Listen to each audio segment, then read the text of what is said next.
me, really remarks on the change in the retail experience, in the industry, and how it's evolved in those 35 some odd years from when I was a child.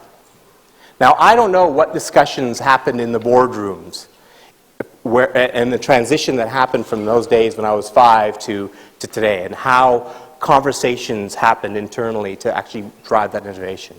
I suspect some of you might have been involved in those conversations. And I don't know what the next 35 years is going to hold. But one thing I'm pretty confident of is the people, the intellect, the resources, the vision that created the transformation of the drugstore retail experience over the previous 35 years is in this room today. And who knows what that's going to look like. I think you had a keynote speech this morning about the future of retail. But the intellect is here today. But I would probably suggest that no one organization is going to do it by themselves. Given the challenges we've been talking about today, the changing landscape we've been talking about today, the time now is for collaborating, both through the value chain, through the supply chain, and even amongst suppliers. Collaborating to transform not just the experience, the retail experience, merchandising, product development. Collaboration is going to be required to overcome these. And the good news is I'm pretty confident there's a lot of smart people in the room that can help lead that by working together. Collaboration, simple act of working together to create something that is of greater value than you could have created all by yourself. Because you leverage somebody else's knowledge, expertise, wisdom, resources, energy. That's really what collaboration is. And so what I'll share with you today is, with the objective of collaboration being to create value, kind of three key elements when working together. I want you to, in a second, I want you to greet that other person like you're not really interested in greeting them. Imagine you're at a cocktail party or a conference and you run into this person, but really what you're interested in, don't do it yet, hold on. Really what you're interested in is meeting somebody else. Okay? And we've all been there, right? You run into people, you got to greet them, but you're not really interested. So do that. Greet the other person like you don't really care and you're looking for somebody else.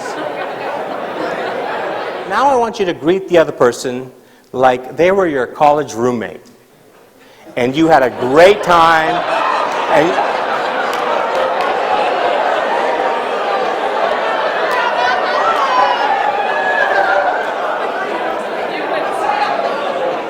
was your mindset. That's all that changed. Was your view of the other person changed in the second instance. And look at the dramatic difference it made. I saw the rise in the noise level in the room and the happiness and the hugs all around.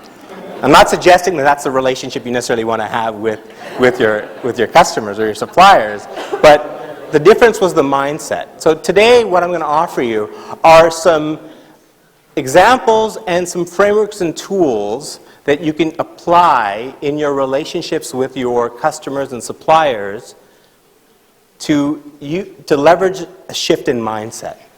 I don't think I'm going to develop your skills today because your skills got you where you are. What I'm going to offer you is some ways of looking at the relationship differently and some approaches to take that relationship to the next level. So we've done a lot of this work with companies around the world, and we've asked a lot of them, why do this? Why create joint solutions? What are some of the things we've learned? First of all, retailers. Retailers say, well, they're looking to accomplish their strategic objectives. They've all got plans, priorities. They're in working with their suppliers more collaboratively, they're looking to accomplish their strategic objectives.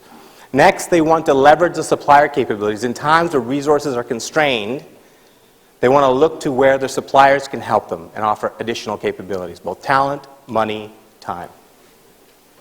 They also want to reduce the effort, the pain it takes to manage their suppliers. Right? They want to find a way to take away the pain and increase the good stuff and take away the bad stuff in working with the suppliers. And the other is they want to focus their suppliers on areas that are important to them. Not on areas that are important to the supplier, but areas that are important to them. So that's what retailers say. Suppliers, well, why do they want to do it? Well, they say it's all about we need growth. We need revenue growth. So we work collaboratively to find creative ways to grow our revenue. We want to sell more of our product. But we also want a predictable multi-year customer strategy. We want to work collaboratively with our customers to figure out a plan for the next 3-5 years. What are the initiatives we're going to do every year so we can have some visibility in planning, in resourcing, in budgeting to work together? They want to reduce the cost to serve as much as the customers want to reduce the pains of managing their supplier. They want to reduce the cost of managing their customer and identify ways that they can alleviate some of the pain in managing customers. They want to have meaningful customer dialogue, deep understanding, and they want to develop internal alignment in their own organizations aligned with what their customers and the customers' customers are seeking. So that's the why and what they're looking for. So jointly, the outcomes, and I won't read them off the list, but the outcomes jointly are about accelerating growth, increasing alignment, leveraging knowledge and capabilities. Right? Nobody has the monopoly on the truth. So it's this recognition that together we can bring additional insights and do things differently in the marketplace. They want to transform relationships and elevate the relationship. They want to move away from a vendor-buyer relationship and move more towards a partnership. And they want to ensure joint responsibility for executing success. So that's what the outcome they're seeking. Now, the Strategic Account Management Association did some research a while back, and they asked a number of buyers and customers in organizations, and those customers said that they get 40% more value from their most collaborative suppliers than they do from their least collaborative suppliers. 40% more value. Now that value is measured in terms of increased revenue, it's measured in terms of reducing costs, it's measured in terms of innovation. 40% more value from suppliers that work with me collaboratively as opposed to suppliers that sell me and just merchandise. From a seller standpoint, from a supplier standpoint, customers say, the suppliers say 49% more value they can deliver to customers that work with them collaboratively. Right? There's tremendous impact from working together collaboratively. And so what I'm going to do is share with you what we boiled down to the essence of what some of the practices are. Because at the end of the day, you want to take away ideas and practices that you can try. So I'll give you a few different tools that you might be able to use to start this type of engagement with your suppliers and customers. Now, traditional relationships, traditional selling, kind of like the P&G approach, was as a supplier, you have a product, you bring something, you have a product, you sell a product, and you try to get the market to care about that product, right? You may have done some research, but at the end of the day, you're trying to get the mass market to care about it. And similarly, you try to get the retailer who's selling your product to care about it, to give you shelf space. That's the traditional way. That's just traditional selling. So we're talking about value creation. Value creation requires a shift in mindset, right? We talked earlier about the shift in mindset. This is the first shift in mindset for value creation. I'm not going to blow your socks off. It's going to be something you deeply know already, but most insights are that anyway. Value creation starts the other way. You start from not your customer's perspective, but you jump over your customer and you think about the customer's perspective. What is the end customer, consumer, looking for? And I don't mean in a generic marketing research way, like deeply, emotionally, what are they looking for? We are all consumers here. Put yourself in the shoes of the consumer or the friend who's bought a product that you might be selling or shops at a retailer that you're supporting. Think about what that person is seeking. What do they seek for themselves, for their life? What do they seek from the retailer that they go to shop from? What are they seeking? First question. Second question. So what does the customer, your customer, care about? Yes, they care about meeting the needs of their customer. Yeah, sure. But they have other things they care about too, including managing their costs, driving revenue up, keeping their inventory in check, making sure they have talent. What else do they care about? And once you have a solid understanding of that, What does the end customer seek? What does your customer care about? Then and only then do you say, now what do we bring? And what we bring is much more than the product that you sell. It's your organization's resources, capabilities, your own intellect, ideas. See, it's just a reverse engineering of the process. Start at the end and work backwards. Sounds pretty intuitive. Sounds like something you already know, but the truth is, it's really hard to practice. Really critical is to make sure you engineer your joint solution team to include people from both organizations and map the relationships together, because the last thing you want to do is you're one person and you're responsible for everything.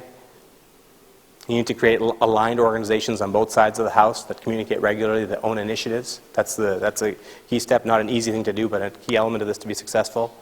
And then from a collaborative execution standpoint, the value proposition you need to create, it's not a complicated concept. We talked about this earlier, right? Them, us, fit, proof. When you come to a place where you've identified what's the solution we want to build, how are you going to articulate the value? Them, us, fit, proof is your storyline.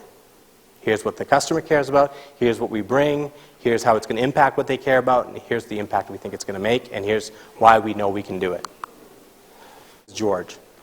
And in my presentation, about 30 minutes in, and I had just finished talking about authenticity and being yourself and collaborating and engaging with your customers and sometimes stepping out of the shoes of the company you serve in order to understand the other party.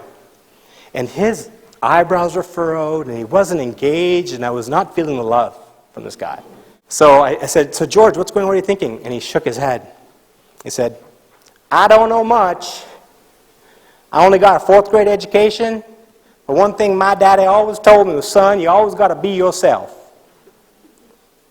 And so you're telling me after 30 years of people trying to beat that out of me at this company that I was right all along?" And I close with that story only because everything I've shared with you is things you already know. The truth of the matter is, this is the way your parents taught you, to care about the other person and what they care about. And somewhere along the lines in our careers, we end up getting quotas, targets, revenue goals, covering costs. We kind of forget that sometimes. And so remember George, and remember what his daddy always told him. Right? Remember the relationship is important. The trust is important. Just engaging is important.